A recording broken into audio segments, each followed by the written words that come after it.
Hi, and welcome to the Midday Market Update for January 7th, 2020. My name's Kevin Hill, as always, here with Michael Vincent. Good afternoon, everybody. Right. Yeah. Good It's our interactive show twice weekly, right? It is. Right. LinkedIn, Facebook. Right I'm going to pull up LinkedIn in just a second. Excellent. But we have an awesome show for you today. So some great guests coming in at the bottom of the hour. Ryan Houfek from Direct Chassis Link. And Yeah, from DCLI, Direct Chassis Link, right, Incorporated, and Eric Masady. Eric Masady from Trailer Bridge. Yeah. We're talking about some predictions. Yeah, absolutely. Trailer Bridge Nation will be in the house for sure. Yeah, chassis and predictions. So Make sure you're in LinkedIn because they'll be all over it. They will, yeah. So I'm going to pull that up in just a second. But let's jump right into it with the news with our analyst here, Andrew Cox. What do we have on our top headline today? I think it's truck orders, isn't it? Truck orders for December came in just this morning, and it came in at its fourth highest rate in history at 50,900 units. The surge in bookings reflects a continued demand for consumer goods, an awakening of the manufacturing sector, and robust fleet profits from tight freight capacity. The order strength in the last 4 months of the year made up for the stagnant order book that occurred in April and May when the first wave of the coronavirus shuttered truck manufacturing plants and disrupted supply chains. But a V-shaped recovery took hold in late summer, and plants even laid on overtime to make sure that they could have the capacity to fill the delayed orders. December orders were down 2% from November, but were up a staggering 153% over this time last year. So one of the interesting things about this, I'm looking at Sonar right now, where we have historical records of new truck orders for Class 8, and it looks like the last peak that we had recently was in the height of 2018. And I think that was September orders in 2018 were just over 49,000. So now we are above those levels. I mean, that is a V-shaped recovery, isn't it? Yeah, it's pretty. It actually is pretty impressive when you think about it, right? The question is, does that mean everybody's bullish, or are they replacing things they weren't before? Well, and we were talking about it right before we went on air too. Is where do you find the drivers right now? Yeah. I mean, that's the point, right? So you're bringing on this extra, what should translate into more capacity, a little bit of a loosening of the market, right? Even as things are kind of down right now, but there's, OTVI, I guess, outbound tender volumes took a tick up, which we think it should. I mean, it's seasonality right now. It should jump back into the 14s and so on, which should support 20-25% rejection rates. This capacity coming out should loosen those markets, but not if nobody's driving them, right? So does that mean they're confident that people are going to come in and they're going to be able to recruit those drivers, or are they replacing? I don't know. I don't know either. The replacement level is around 23,000 per month, so we're well above the normal replacement level if you're looking at like a 5-year turnaround. But speaking about drivers, we also have from the TCA their 2021 list of best fleets to drive for, right, Andrew? Yes, the TCA and Carrier's Edge have released their 2021 Best Fleets to Drive For list. This year's Best Fleets includes 4 new entrants to the list, as well as 16 returners from last year's list. The annual survey produced by Carrier's Edge identifies the 4 hire carriers providing the best workplace experiences for their drivers. All the carriers will be honored in April at TCA's annual convention being held in Las Vegas. This is also where the two overall winners, one for small fleets and one for larger fleets, will be announced. To be considered for the Best Fleets program, companies operating 10 or more trucks had to receive a nomination from one of their company drivers or owner-operators. The fleets were then evaluated using a scoring matrix covering a variety of categories, including total compensation, health benefits, performance management, professional development, and some other criteria.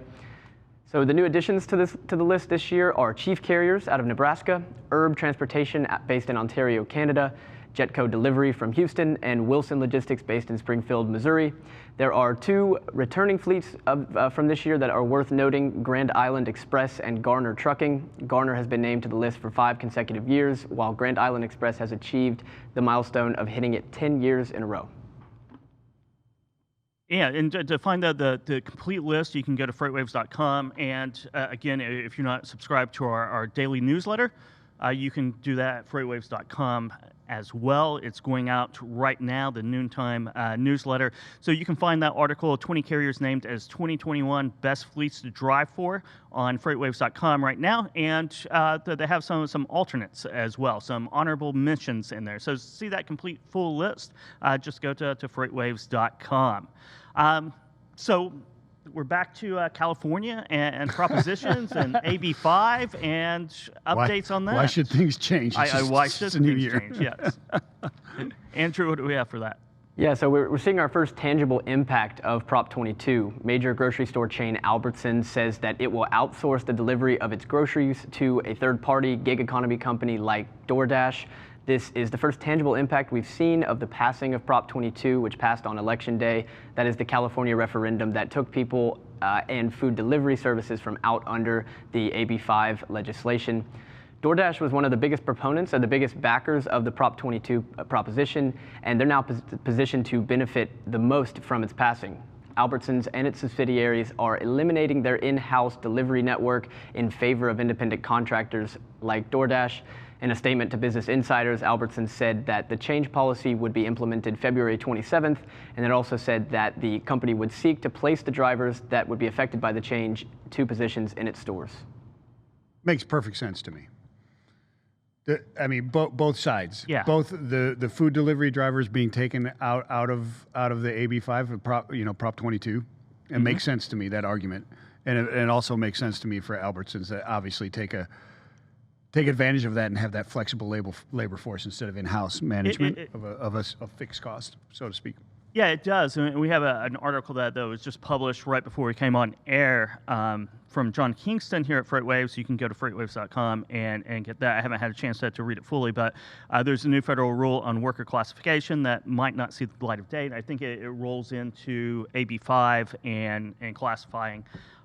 Teamsters are confident that President-elect Joe Biden will not allow this rule to take effect. So I think that might have a little bit of a storyline that intersects with. He won't let what rule will take effect? Classification of workers. Oh, okay. Published by the Department of Labor. So, Gotcha. So I think there's going to be some changes there. We'll cover that in our next newscast. But that just hit the website just a couple minutes ago. Yeah, we're in flux right now, right? We are. We definitely are in flux. Certainly. Ideologies are changing, right? Yeah, interesting. Yeah, interesting day yesterday. Let's not. Interesting days, national security, and some issues with the $700 million loan to YRC, right, Andrew?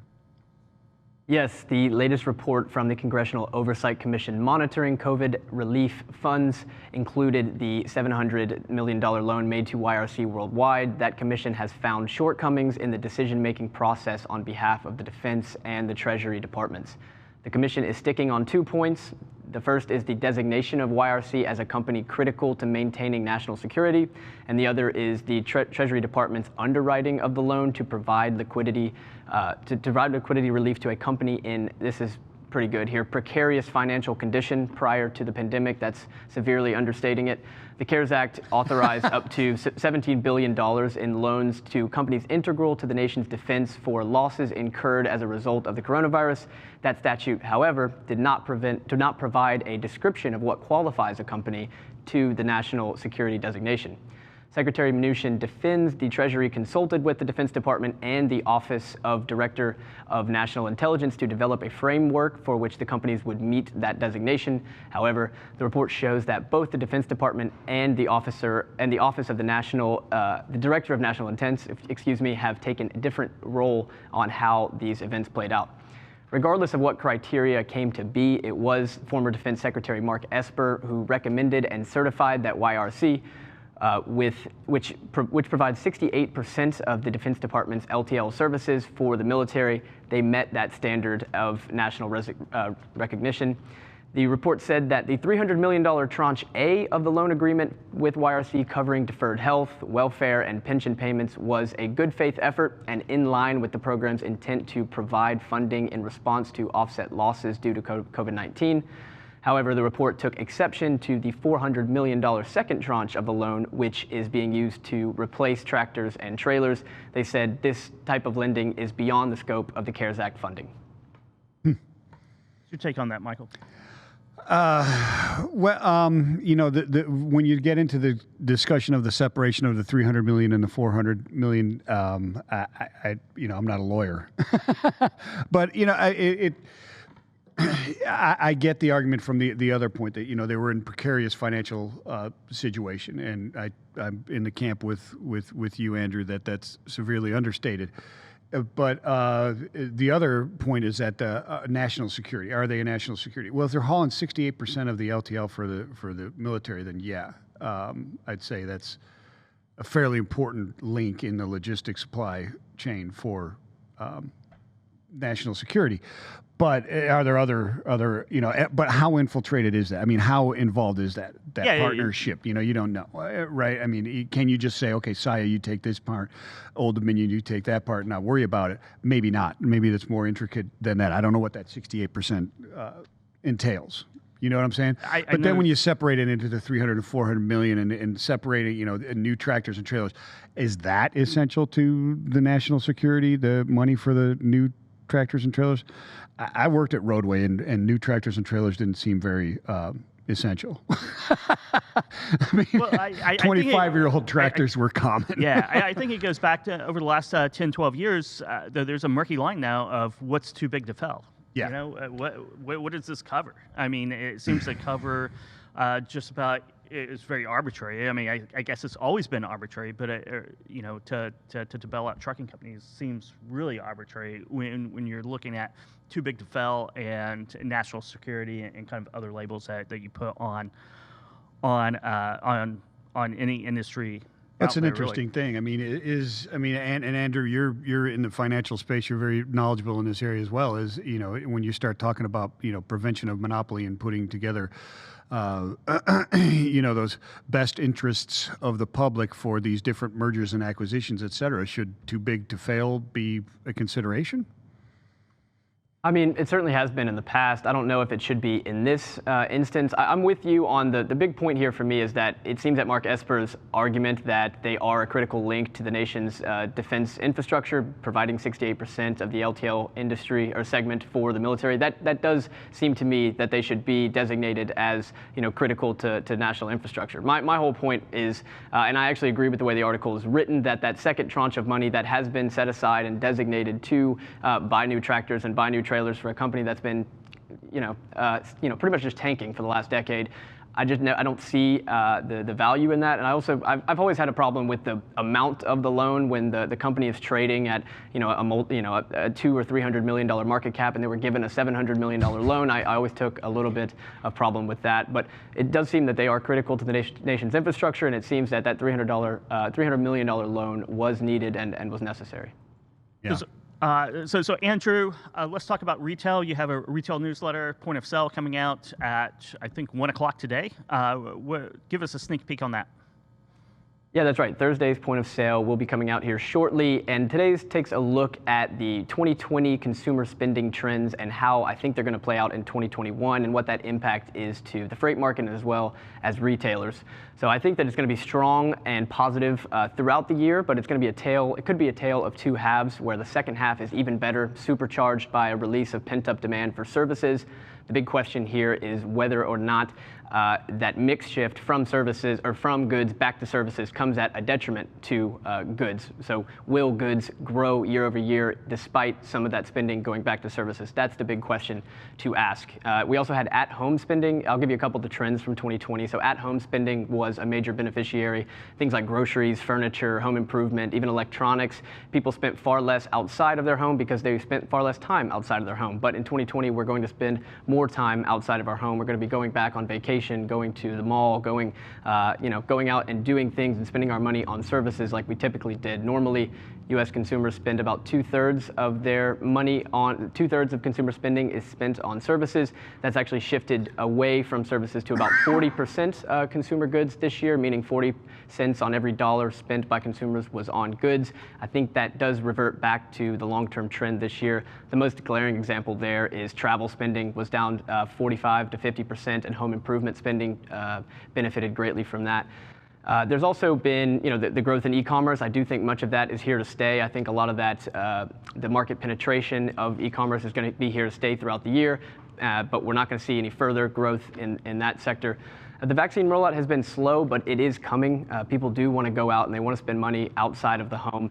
And so many are expecting that goods spending can remain strong, given the backdrop of the additional stimulus. Now that the Democrats have won the 2 Senate seats, it seems more likely that we get that $2 trillion stimulus bill upcoming in the first 100 days of their administration. That could be a good sign for consumer spending and for freight. You also have a really high savings rate right now. This is one of the biggest points that I want to make here, is that although the saving rate has come down incredibly from its high of about 33% in April, it's still about double the 5-year average previous to this. So it's about 13% right now. So consumers have quite a war chest that they can go out and spend in 2021 should they want to. So people that are claiming and calling for a second half drop off in freight and in retail spending, that savings rate might be the support to make that not true. Perfect. And if you're not a subscriber to Point of Sale, how do you go get subscribed? Yeah, so we just actually got a new subscribe page that is quite a bit easier for me to say. It is now just freightwaves.com/POS. Thank you very much, Andrew. Thank you. Let's get to the LinkedIn board. I'm a little bit behind There's a on lot that. there. Yeah, I was there going to is say, a lot there. I've been watching a lot of comments. I know, right? Talking a lot about driver pay, driver issues, and also the new order sales. But we have Post Transits here. Matt Henning, as always. Ilona Fisher says hi. So does Ashley Smith. David Montana is on here with a lively discussion on new truck orders as well. Yeah, Andrew Bounds, yeah. dedicated at Schneider. More new trucks than drivers put in the seats. So, and everyone's kind of going back and forth on that. Paul Johnson as well. Thanks for watching today. Yeah. Eric Masady, who's going to be on later in the show, is already in there, already backing off one of his predictions for 2021. I know, right? Yeah. He is. We have Andrew Bounds talking to Paul Johnson here on LinkedIn. I agree, companies need to pay more attention to drivers' quality of life. Attracting drivers is only part of the challenge. Retaining good drivers is the big challenge, and I think that's what every fleet goes through. Oh yeah, absolutely. And if you should be checking that out on LinkedIn, because they're having a really good discussion there, talking about the benefits of paying for premiums and insurance, et cetera, and then retaining drivers and stuff. Mm-hmm. Really good conversation going on there, guys. Yeah, it definitely is. Well, let's talk about the freight markets. Let's talk about trucking rates, which kind of determine driver pay in quite a bit. Yeah, so a little bit. Let's see what capacity is doing and load volumes around the country with Zach Strickland. Yeah, thanks, guys. So our tender rejection index. So of course, this is the thing that we gauge how tight capacity is or how loose it is in the country. The higher it goes, obviously, the higher spot rates go. Less trucks available, the harder it is to find coverage. Dropped below 24% for the first time since August yesterday. So again, this is an extremely tight market still. We still have over a 23% tender rejection rate. It's not significantly lower than it was right around Christmas, which was right around 28%. You're still talking about 1 out of every 4 loads getting rejected right now. But it is significant to note that this is probably one of the more significant declines in the tender rejection rate in the last 4 to 5 months. We haven't been this loose, if you want to call it loose, which is probably a misnomer at this point, since August, and that was when the market was starting to significantly tighten as we entered this period of almost stability around that 25 to 26% tender rejection rate. So it is interesting to see it's moving right along with seasonality, what we would expect to see this time of year in January. That's a new occurrence because we've really not seen a lot of congruency between year-over-year patterns since September, really, except for the holiday periods around Thanksgiving and Christmas. So this is an interesting development for sure. It's definitely one to keep an eye on, but It doesn't mean that we're going to see this huge paradigm shift in the market just yet. We're still seeing plenty of imports come in. There is a difference in the way that shippers ship freight this time of year versus prior to Christmas because there's not as much service that's needed necessarily. You don't have as much store freight, and they're really just trying to replenish stuff, which is DC or warehouse to DC type interaction. So that means that there's just not as much urgency on some of this freight as we saw before Christmas. So Zach, is it too early in the year to consider that the bid season and new contracts is having an effect on the rejection rate in the contracted market? No, I think it's not quite. I mean, it is a little early to see that occur. Yeah. I think we're seeing right now is more just that shift in urgency of freight. But I do expect that here over the next 2 to 3 months, we'll see a significant decline in tender rejection rates from that regard. But that just means that contract rates are going to get implemented. You're going to see some of these. Typically what happens around January, February, sometime in the next few weeks or so, we start to see more contracts get implemented. And of course, they're going to have rate increases on top of those. We have yet to see a lot of data on that just yet. But yeah, I think here in the next few weeks, we're going to see tender rejection rates come down a little bit more just due to the fact that we're going to have some of those contracts go into place, which is going to make carriers much more compliant because you're talking about rates that were 2019. They were implemented off of a 2019 that was historically stable coming off of a super hot 2018 freight market. So contracts are going to recover, contract rates are going to recover a bit, making carriers a lot more willing to go and cover some of that freight. So we went through the headlines today. The biggest headline or the top headline today was new truck orders for this past month. We've seen 2 or 3 months of very strong strengthening truck orders. We're now, as of this past month, we're at 50,000, a little over 50,000, which is basically where we were at the height of 2018. We all like to debate those truck numbers. What do they mean? And I want to get your thoughts on that as well.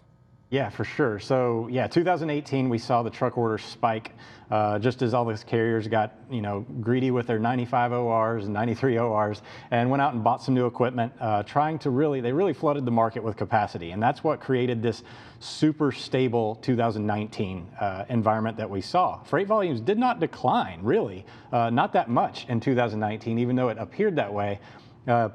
That was more of a product of the fact that they flooded the market with capacity. Now we're seeing a similar pattern emerge at the end of 2020, but keep in mind we're coming off a very subdued 2019. So we had a lot of replacement orders that were held off, especially due to the COVID thing. So some of these are going to be replacement orders, and then you're going to see a 6 to 9 month lag at minimum before these trucks even hit the road. So you're talking about second half of 2021 before we see most of these trucks get on the road. And then the carriers are still going to have a lot of trouble with driver recruiting as that's really not been a very good environment for carriers here over the last few months with a lot of the schools still operating only at like 50% capacity.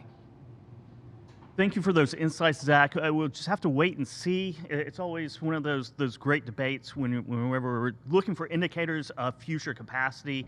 Everything is kind of reading the tea leaves quite a bit. But thank you for those insights, Zach, and we'll see you next Tuesday. We certainly will. Yeah, we definitely will. What do we have on LinkedIn, Michael? Oh, yeah, I was going to go. So Andrew Bounds says this, and this was a good. I was reading this, and I just, it's part of the whole discussion on driver pay and recruiting drivers, et cetera. But Andrew Bounds makes a very good point. Just says many times a driver just wants to be heard and feel like they're a bigger part of the organization. Listen, learn, and put an arm around them. They're truly the eyes and ears of your business, and their insight will bring tremendous value to your operations and customer service. Well put, Andrew Bounds. That was a good one. I thought that was worth reading out loud there. I agree with that 100%. I do too. I agree with it 100%. And a hi to Daniel Benegu, who's viewing and interacting with Andrew. I think they're having a discussion on driver pay right now. Let's turn to the economy with our lead economist, Anthony Smith, to talk about the latest numbers coming out.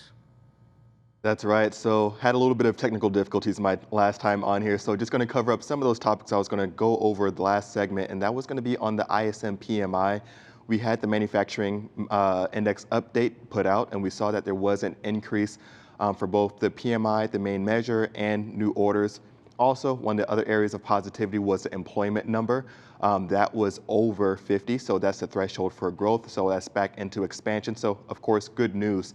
The big thing that really happened with the latest report was prices, so commodity prices. That increased some 12 points on a month-to-month basis, now somewhere in the low 70s. And that is kind of staggering to kind of show that increasing pricing for commodities.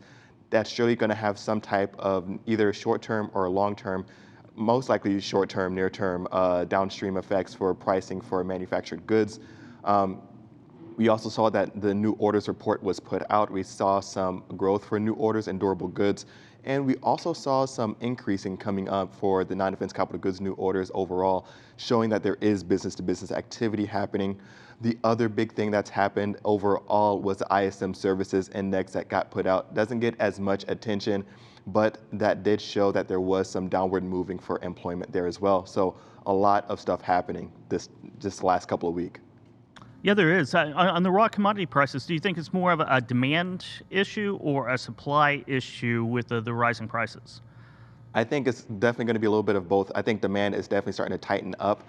We're seeing a lot of individuals when we're looking at across the board for different segments of different types of manufactured goods, showing that demand is at pre-COVID-19 levels. And so that demand is really tightening up. Of course, on the employment side, there is some backlog of orders with available employment opportunities just because some people have to call out. That's putting a strain on the overall supply chain for these manufactured goods. But I think definitely getting them, those raw materials and some of those commodities are going to be an issue, but definitely meeting that demand. I think definitely a lot of it's going to be towards the demand side rather than supply overall. And so we had initial jobless claims come out today. I think there were 787,000 on the initial side. How does that, where's the trend going right now? So this is not too much of a decline from the previous week's jobless claim number. And of course, we had the ADP employment report that came out this week as well, and that showed some 123,000 decline in jobs. And so we are seeing some slowing overall with employment. And again, in that ISM services side, we saw that there was some decline for employment for services, definitely for food services and entertainment, things like that. So we are seeing some declining trends overall for that employment sector. So definitely good news that there were some extensions put in place for the new stimulus package. Not a lot of people are very pleased with that $600 check. A lot of people think that the American people need more. But the big thing to really take note of the most recent package is that it extends the life of certain programs that most people needed to kind of stay in their homes and eviction protection services. Thank you very much, Anthony. We'll have to see what happens with the stimulus packages, if there's the additional rise to 2,000 or not in the coming weeks. But thanks again for those insights, and we'll catch you Tuesday for some more economic information. Won't we, Michael Vincent? Yeah, we certainly will. Thank you, Yes. Anthony. No, and it's good news to see that unemployment went down a little bit. I mean, it wasn't much of a drop, right? We're not celebrating or popping champagne corks, but No. the direction is good again, right? Especially with the stimulus package just coming out, the second one a little bit low and stuff like that, right? Yeah. But it did, as Anthony pointed out, the key was extending some of those benefits that keep people in their homes, right? It wasn't a $600 check necessarily. Yeah, the eviction type of Right. things. Yeah. And it's good to see unemployment coming down a little bit. Hopefully we'll someday not report on that as intently as we do right now. Hopefully. You know? Hopefully. Mark Pena, president of MW Squared, thanks for joining us and viewing. But right now we have a special guest, don't we, Michael Vincent? We do have a special guest. We do. We have Ryan Houfek. Yes, Chief who's- Sales and Marketing Officer at DCLI, or Direct Chassis Link Incorporated. Ryan, how you doing? There he is. I see Ryan right here. How are you Yeah. doing, Ryan? Looks like Woody Harrelson a little bit, doesn't he? He does. Yeah. He does. Think he can hear us? I don't think he can hear us. Yes. I don't think he can hear us. But that's good. We'll get him up in just a second. Yeah, so the PMI indexes that Anthony was talking about, right? So new orders are looking stronger, Yes. right? In your opinion, you think there's the confirmation of the president. I mean, it just happened yesterday, right? Amid the craziness that was going on, the confirmation of the electoral college, right? Or this morning or whatever, right? But so not that, but things tend to loosen up or people hold their breath a little bit in placing new orders and what's going to happen during an election year. Yes. Right? So is that just a backlash going up, or are we...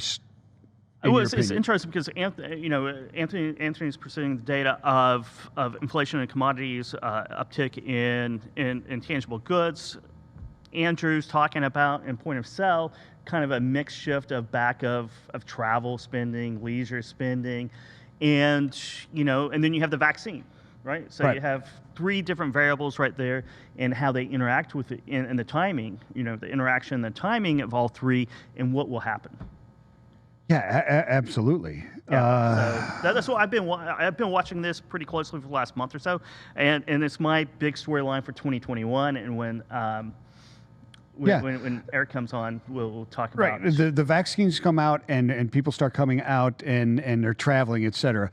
What is that mix of discretionary income spend then, right? Yes. I mean, that's one of the big things you're talking about there. We've got this huge increase in e-commerce purchases and home goods, right? Home improvement goods, et cetera, going on. How much of that actually sticks when you can go out and travel? That is a really good question, and basically it goes back to containers too. I think we have Ryan up and audio working now. I'm here. Yes, hey, Ryan, how you. are you, sir? Chief Sales and Marketing Officer at Direct Chassis Link. What's going on, my friend? Life is good. How you doing? I'm doing well. Can you tell people your background a little bit? What it's like walking around looking like Woody Harrelson and stuff like that? Wow, Woody Harrelson. Is that my doppelganger? I kind of grown up in the intermodal space. Yeah, I guess so.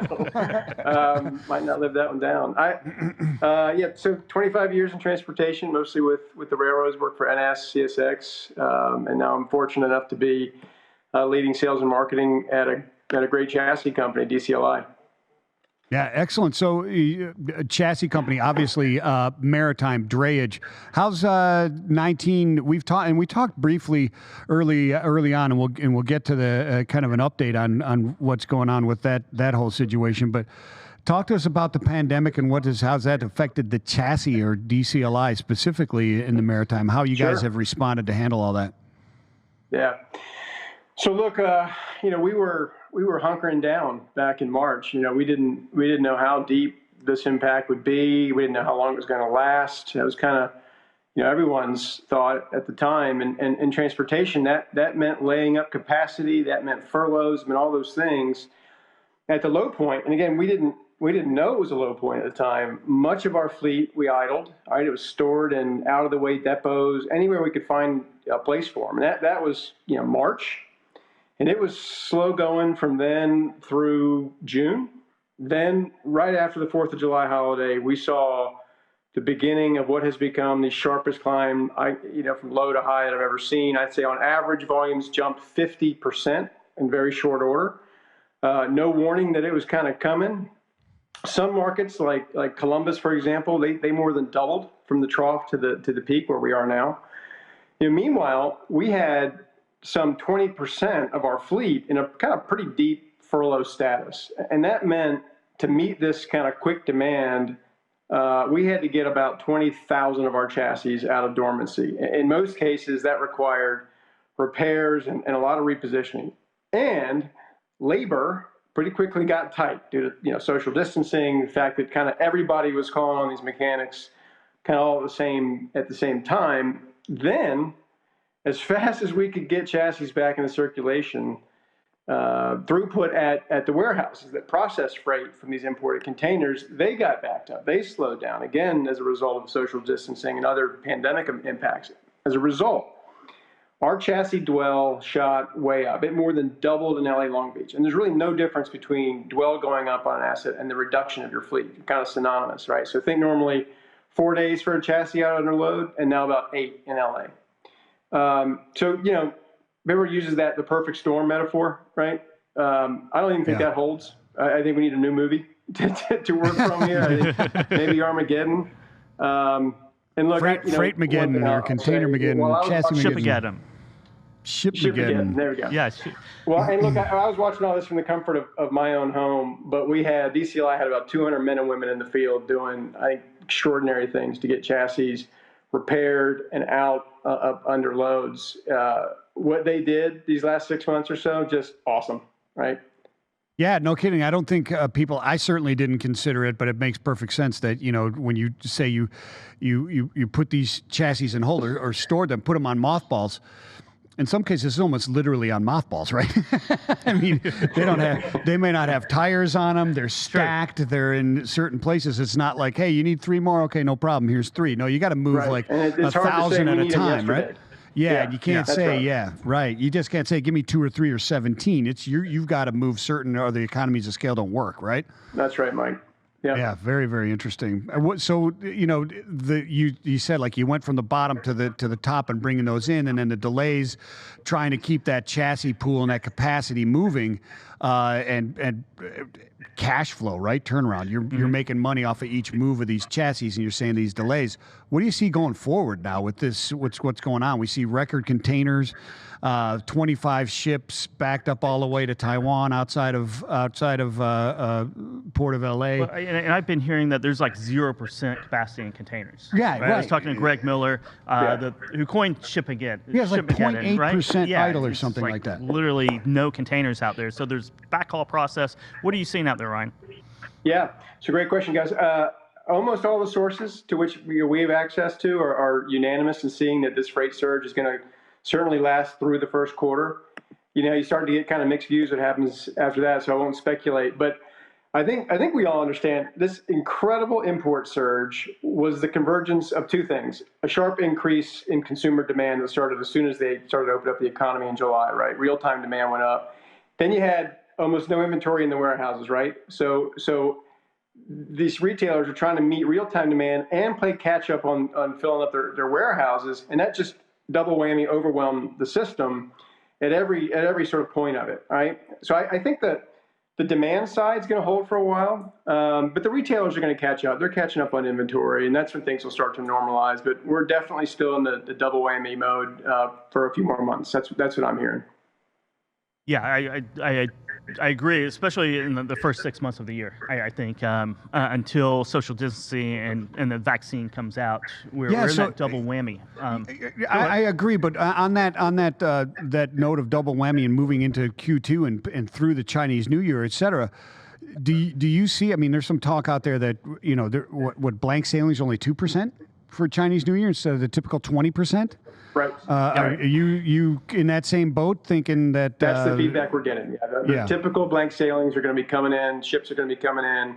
They've still got 32 or so, the latest I heard, at anchor right now. I mean, it's going to take a while to work through for sure.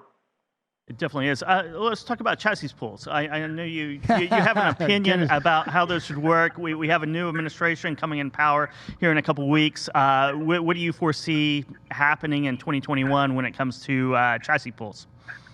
Sure. So the last time you had me on, I talked about a lawsuit that the ATA's Intermodal Conference, which is called the IMCC, a lawsuit they launched to effectively upend our entire business model, right? So for DCLI's proprietary pool of 130,000 chassis, they seek to force them into a neutral gray pool model dictated by the federal government, right? We believe that's going to have very disastrous consequences, especially for our thousands of motor carrier customers. ATA's proposed socialist model is going to destroy investment in chassis, full stop. Right, everything we do, driven by the forces of competition, including investments in safety and capacity, that's going to come to a halt, right? So think of it as this way. All car rental companies at an airport are forced to put all their cars into a gray pool run by some other entity with no ability to differentiate themselves, not even ability to control costs. So would Hertz continue to invest in being a superior supplier of cars in their fleet under that scenario? No, they wouldn't. So I guess your viewers might say, well, why would the ATA do that? And that doesn't make any sense. And the short version is, it's actually a competitor of mine, a chassis company called NACPAC. And they've convinced the ATA to push for this monopolistic government-dictated model. And if they're successful, NACPAC and its handful of owners who, by the way, happen to be in some key leadership roles within the ATA, they will be enriched to the detriment of thousands of smaller motor carriers, most of which are ATA members. So certainly a call to action. I encourage your listeners to learn more about this, voice their opposition to ATA's efforts to stifle competition, force this social model, and let companies like DCLI compete and differentiate and be great for our customers. Perfect. Yeah, Ted, thanks. Where do people go to learn more about DCLI and actually learn more about these great pools and what the argument is going on there? Because getting people educated on both sides is extremely important. That's what we're aiming to do here, right? Is to bring to light these issues that can have negative effects if people don't understand what is actually being argued over here. And appreciate you bringing that out. But where do people learn more about this? Thanks, Mike. Now we're actually building a website, should be up pretty soon, that'll kind of be very informative around this. And in the meantime, DCLI.com. But Mike, I'll shoot you an email when that thing's up and ready, and you can kind of get your viewers to see what's going on here and learn about it. Perfect. Sounds great. Appreciate your time, Ryan. Have a great one, my friend. Thanks, Ryan. Anytime, guys. Take care. Great. So next up, we have Eric Masady. Yeah, and we'll VP of stay on Logistics a maritime type of theme. Yeah, VP of Sales at Trailer Bridge down in Jacksonville, Florida. Yeah. And he has a list of 2021 predictions that is self-described as really bad. So one of them may have changed already. I think one of them did. How are you doing today, Eric? I'm doing great. Thanks for having me, Michael and Kevin. Tell our audience a little bit about Trailer Bridge and yourself. Yeah, Trailer Bridge, we Jacksonville-based business, but we have locations all across the U.S. We've been in business for 30 years. Our core business has been the Caribbean trade, and we service that with our vessels between Port of Jacksonville and Port of San Juan, Puerto Rico, and we service other islands in the Caribbean as well. And we've got a truckload group that runs out of Jacksonville, runs on the southeast primarily, but ventures other places when customers demand. And then we've got a domestic transportation group brokerage that I kind of head up with. We've got offices in 8 cities across the country and in Mexico. Eric, we've got a few things that we want to talk about. Obviously, I want to get into your predictions and what you see going on in the future. But it's interesting to me. I mean, it's a relatively niche market, and I've been in that market before in maritime. I worked for I don't think they were a direct competitor of yours at the time, but anyways, we'll talk about that offline. But the Caribbean, or the Caribbean, however you want to pronounce it, it's actually Caribbean, I guess.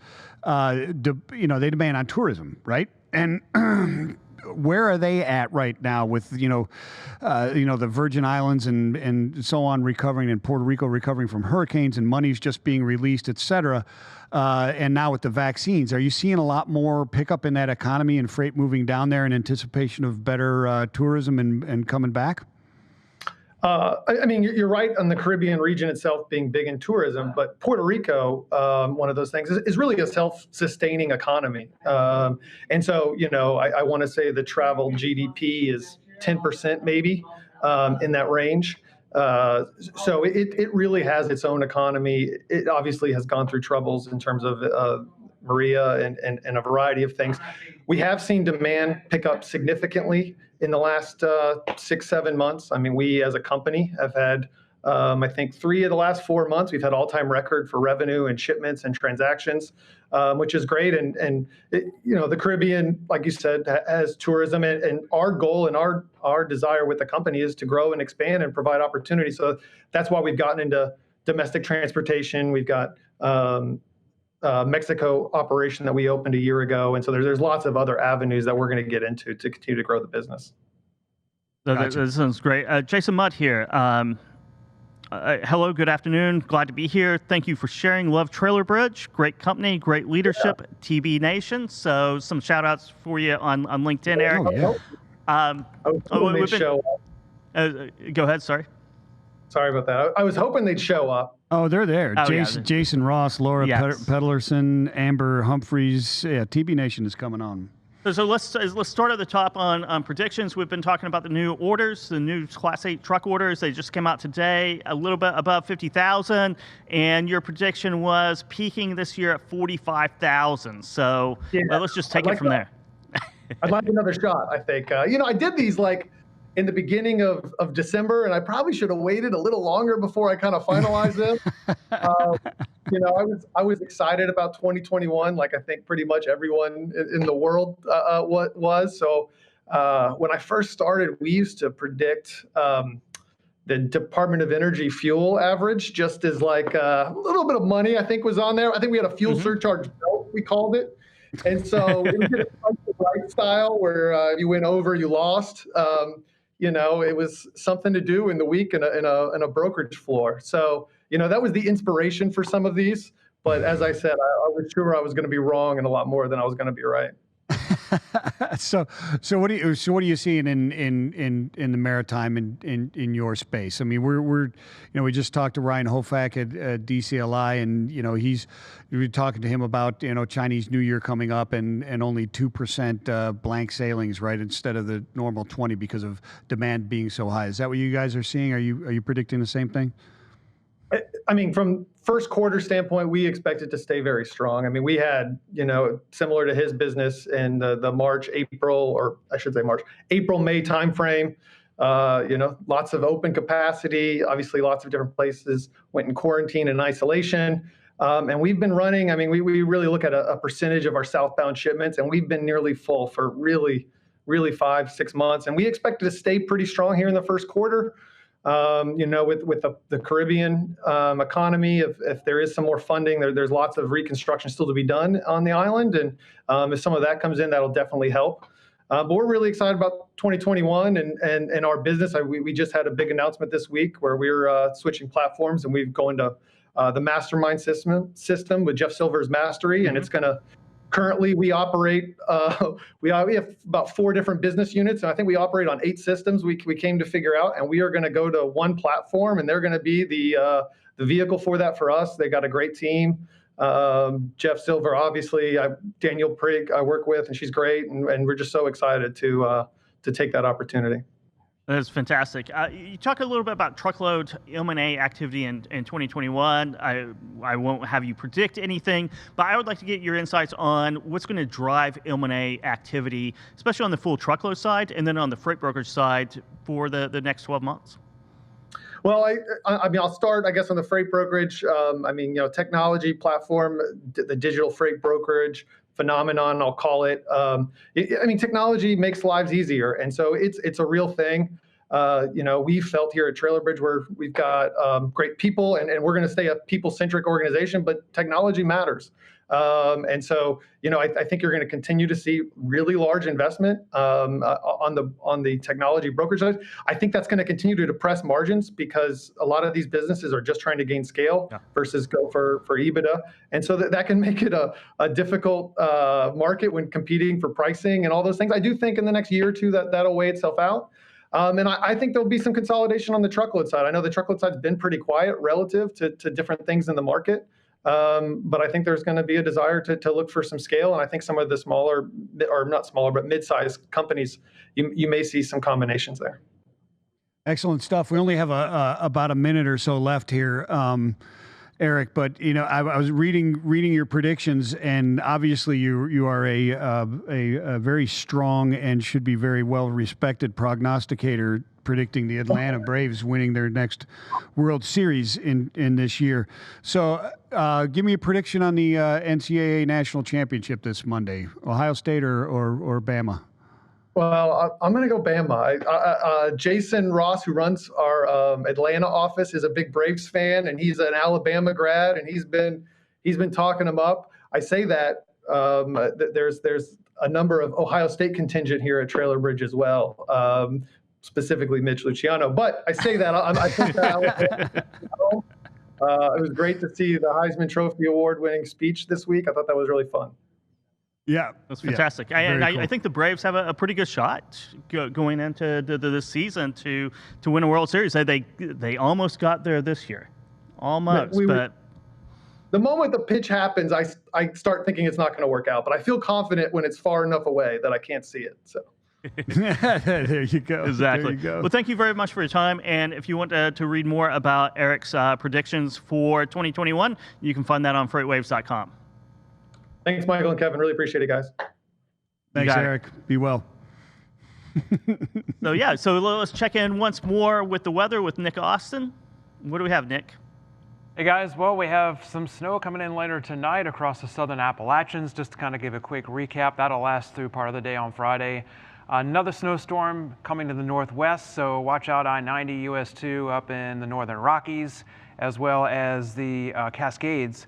And then we have on Sunday possibly some pretty decent snowfall coming across parts of Texas from the Panhandle, near I-40, and then over towards the Dallas-Fort Worth metro area. So we'll have to keep an eye on that one. I want to give a shout out David Montano, who's watching us from Des Moines, Iowa.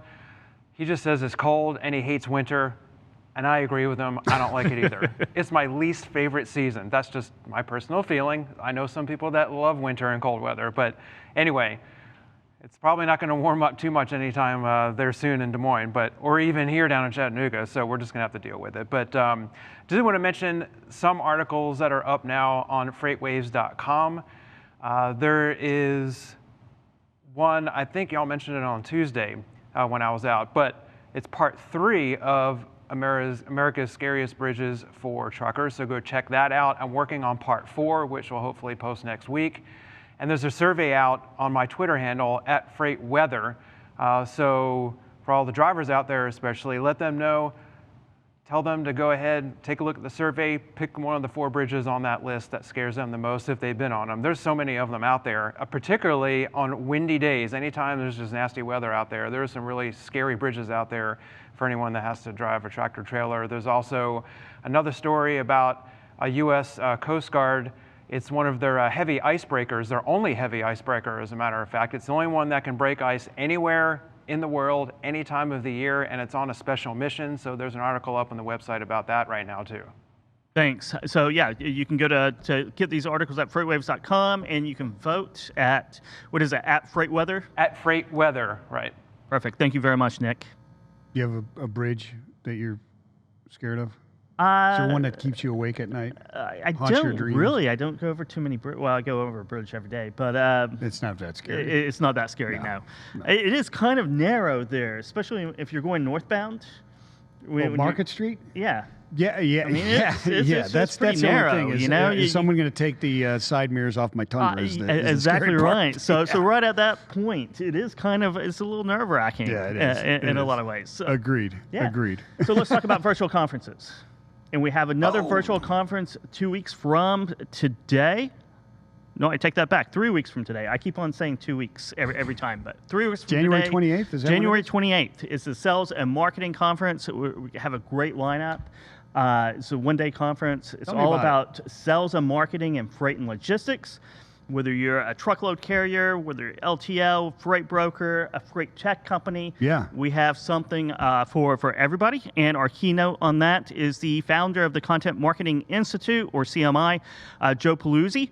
He's also the Amazon best-selling author of Content Inc., Killing Marketing and Epic Content Marketing. It's a must-read business book by Amazon. So I'm definitely going to pick up a copy and read that before April 28th. We also have Andrew Leto, the founder of Global Trans, and Tim Four, now at Emerge, now the founder of Emerge Market. And he's going to be talking about I'll be there. Scaling up. I'll be there. It's very brokerage. timely. It's perfect. Beginning of the year, everybody's scaling up, getting ready for the sales. Grab another piece of that pie, maybe some more of that pie, right? I know. So yeah, perfect, timely, and I concur. Great keynote. Great content. Yeah, and then at the end of end of February. End of February, going to March's, we followed up with the Global Supply Chain Week, which is, wow, it's going to be a long one, but jam-packed with tons of information and 7 really full good days. speakers. 7 full days, and just give you a flavor like of what 56 hours or so of original content dedicated to the global supply chain. It is. And, you talk about global supply chain. How you cover the global supply chain in a day conference or 2-day conference? You can't. You can't. Right? So it's 7, and it's split up, and it makes complete sense. Yes. So Monday, you're focusing on air cargo and ocean. Tuesday, geopolitical challenges in aerospace, military. Wednesday, food, produce, perishables. Thursday, manufacturing, building, construction, construction, Friday mining, chemicals, energy, health, pharma, that type of stuff. So segmented into specific days that are going to be really chock full of good information, really well scheduled out, and really good, thought leadership in there. So thought leadership. And on both of these conferences, January 28th for the Sales and Marketing or Global Supply Chain Week, if you are a tech company out there, you want to showcase your tech, do a demo, or if you're interested in participating as a speaker, reach out to me. You can DM me on LinkedIn or email me at khill@freightwaves.com. That's KHILL @freightwaves.com.